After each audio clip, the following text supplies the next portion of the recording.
alle Features, die zur Verfügung stehen, sollten auch so gut wie möglich genutzt werden. Und jetzt drehen sie beide gleichzeitig am Glücksrad. Beide wirklich mit 750 Pilzen, 750, 751 Pilzen, also wirklich.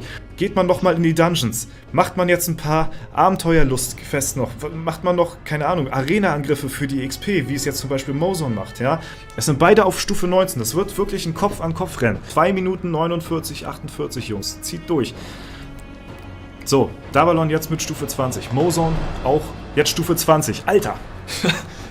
Boah, ey, so knapp habe ich mir jetzt nicht vorgestellt. Ja. Also, das ist ja wirklich ein richtiges Kopf-an-Kopf-Rennen. Aber auch, guck mal, jetzt, beide gleichzeitig den zweiten Dungeon freigeschaltet. Beide entern den ersten durch, haben den Yeti freigeschaltet. Alter, das ist gerade wirklich Kopf an Kopf. Junge, ist das spannend.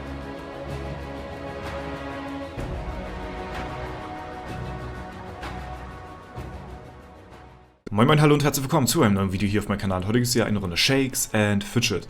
In dem heutigen Video möchte ich nochmal ein bisschen auf das Turnier von gestern eingehen, das Feedback dazu, wie es bei euch angekommen ist und ob das ganze Ding vielleicht Zukunft hat oder nicht.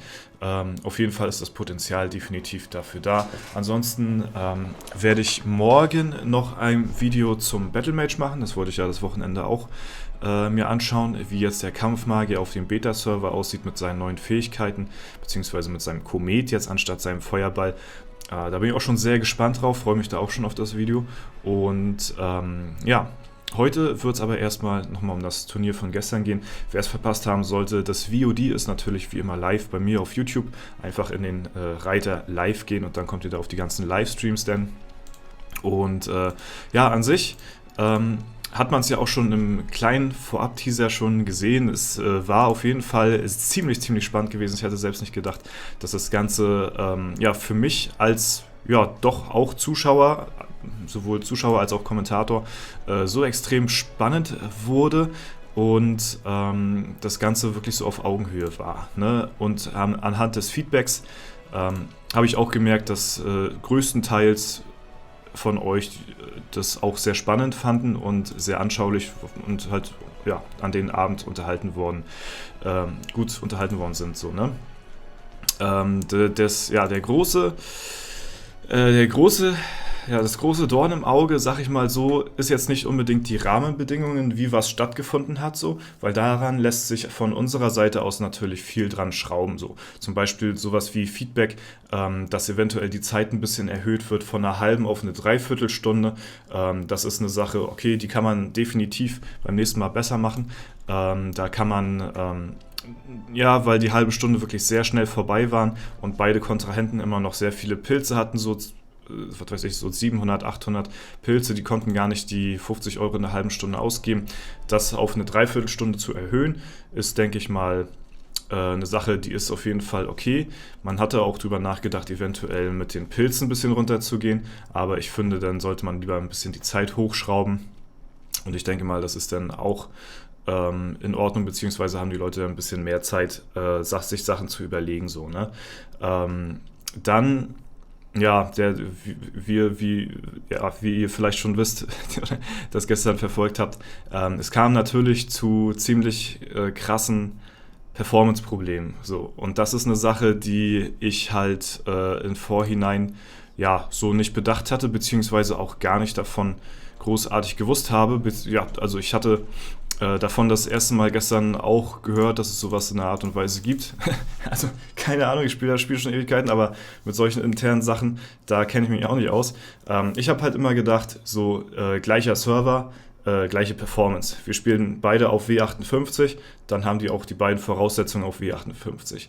Aber, und das habe ich mir halt gestern noch sagen lassen, wie gesagt, habe ich vorher gar keine Ahnung gehabt, dass das so läuft. Also wenn ich das jetzt richtig verstanden habe, so korrigiert mich gerne, falls die das wissen, auf jeden Fall besser wissen als ich. Die Spieler-Accounts connecten vorher auf einen bestimmten Game-Server. Ja? Das ist nicht die Server-Welt, auf welcher Welt man spielt, sondern das ist ein Server in der Zentrale bei Shakes and Fidget irgendwo, bei Player Games, keine Ahnung. Ne? Da connectet der Spieler mit seiner ID, mit seiner Verbindung da irgendwie auf diesen Game-Server. So. Und der verursacht dann oder lässt sich dann auf diese Welt, auf W58 connecten so. Beide spielen dann halt auf W58, aber es ist random, auf welchen Game-Server du jetzt gerade kommst. Man kann durch einen Router-Neustart, hatte der Flo zum Beispiel gestern gesagt, kann man beeinflussen, dass man auf einen anderen Server auf einen anderen Server da intern connecten kann, muss aber nicht sein. Und manche Server sind halt von der Performance ein bisschen besser, manche ein bisschen schlechter. Manche sind wohl schon bekannt irgendwie, was war das? Server 6 und Server 7 oder 8 oder so, keine Ahnung. Die stehen da einfach und die sind schon bekannt. Wenn man da drauf connectet, hat man wahrscheinlich eine etwas schlechtere Verbindung so. Und das ist natürlich sehr, sehr negativ für ein Projekt wie so einen Speedrun.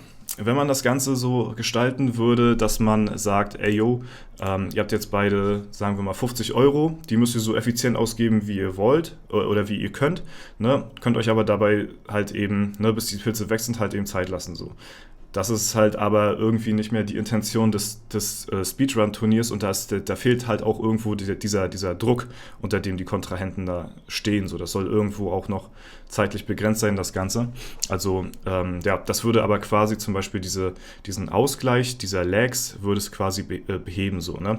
So hatte jetzt zum Beispiel jemand zum Beispiel auf einen Game-Server connected, hatte gute Verbindung. Konnte in der halben Stunde viel, viel besser durchklickern, seine ganzen Sachen, als der andere. Der andere hatte vielleicht Verbindungsabbrüche, Verbindung gestört, wurde aus dem Game gekickt, hatte Blackscreen. Wenn man Items so, was weiß ich, so hier hin und her geswitcht hatte, dann ist das jetzt nicht so wie hier flüssig gelaufen, sondern hatte ich ja auch schon öfter mal gehabt, dass man ein Item hier rüberlegt und das erst eine Sekunde später oder so dann hier ankommt auf diesen Slot. Ne? Und das liegt dann halt eben an der Verbindung des Game-Servers. So, beide spielen auf den gleichen Server, auf der gleichen Welt, ne? Aber auf unterschiedlichen Servern, auf die sie vorher connected sind. So. Und das ist der einzige Faktor, den ich halt eben nicht beeinflussen kann, den ich nicht, weiß ich nicht, wo ich vorher gar nicht dran gedacht habe, weil ich tatsächlich auch nicht wusste, so, dass es da noch vorher so eine Game-Server gab, so, da bin ich ganz ehrlich, da habe ich keine Ahnung gehabt, so großartig, höre ich zum ersten Mal. Und das ist natürlich ein Kernproblem für ein Turnier bzw. ein Projekt, was halt schon sehr Speedrun-mäßig ausgelegt ist, wo man halt in kurzer Zeit so viel schaffen muss wie möglich so. Da muss die Verbindung stimmen und sobald du da irgendwie 10 Sekunden verloren hast, ist das extrem viel Zeit, die du halt nicht hast, weil wir haben selbst auch gemerkt, diese halbe Stunde, die beiden zur Verfügung hatten, die ist so schnell vorbeigegangen. Oh, das ist nice, das nimmt man mit auf jeden Fall. Gold hätte mir jetzt noch mehr geschmeckt, 500 Millionen. Aber das ist auf jeden Fall eine Sache, die kann man halt eben nicht so richtig beeinflussen. Und ist für so ein Projekt natürlich sehr schlecht umsetzbar. So. Wir sind da jetzt natürlich dran. Mo hat auch gesagt, er gibt das Ganze weiter und will mal gucken, was man da eventuell irgendwie machen kann. Wir hatten schon so eine Überlegungen gehabt wie auf dem Beta-Server, weil es eventuell da über denselben Game-Server läuft, sind wir uns aber auch nicht sicher.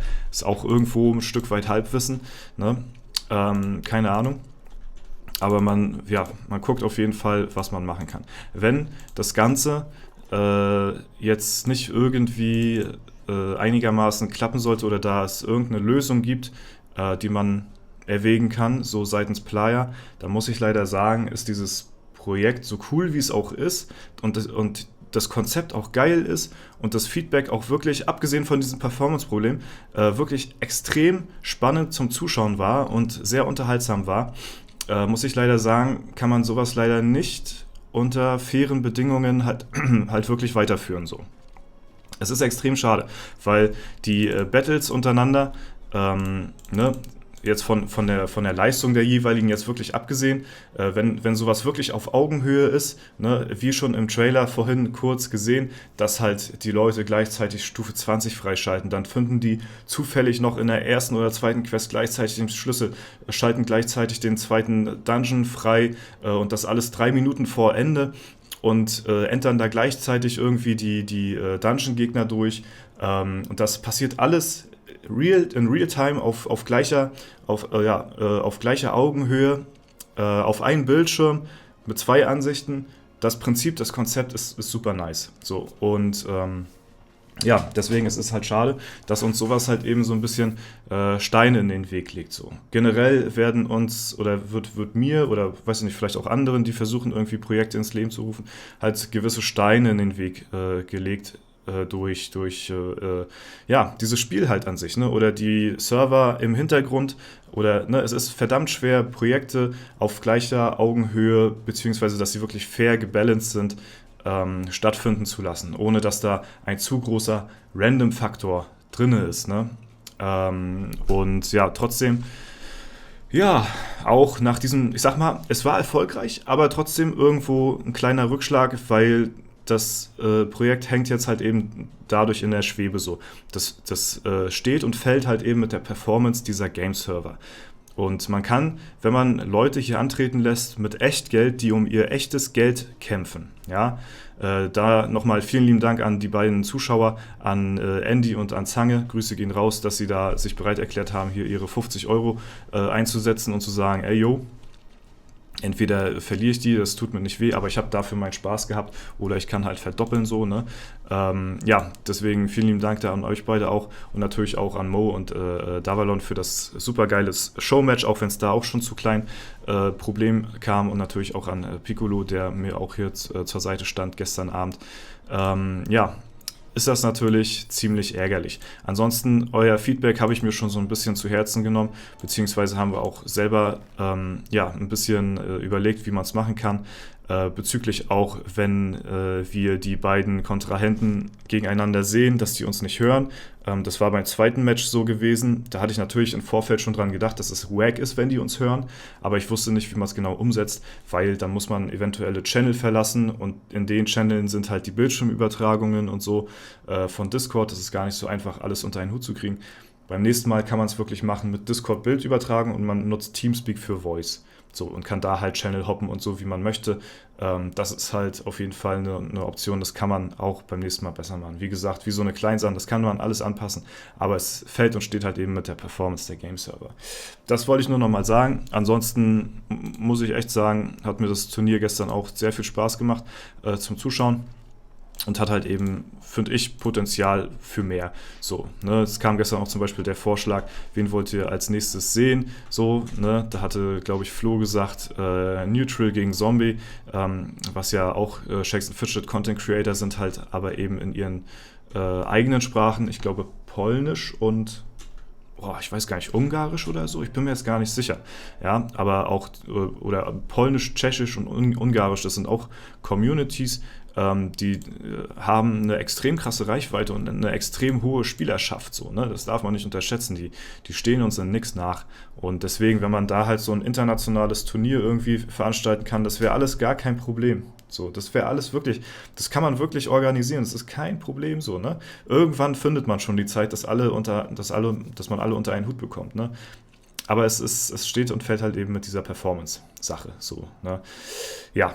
Und darüber wollte ich euch auf jeden Fall informieren. Mal schauen, wie es da in Zukunft aussieht, was wir machen können, ob man da überhaupt was machen kann. Ansonsten war es auf jeden Fall ein erstes sehr geiles, ein sehr geiler SF Game Cup gewesen und hat hoffentlich euch auch genauso gut unterhalten wie mich auch. Ja, das war soweit. Ansonsten morgen Kampfmagier, da bin ich sehr gespannt drauf, wie der sich so verhält gegen die anderen Klassen. Mal schauen. Und ja, das wird auf jeden Fall dann morgen am Sonntag der Plan sein. Ansonsten war es das soweit von mir. Wir sehen uns auf jeden Fall morgen wieder in alter Frische. Bis dahin wünsche ich euch noch ein schönes Wochenende. Haut rein und bis zum nächsten Mal.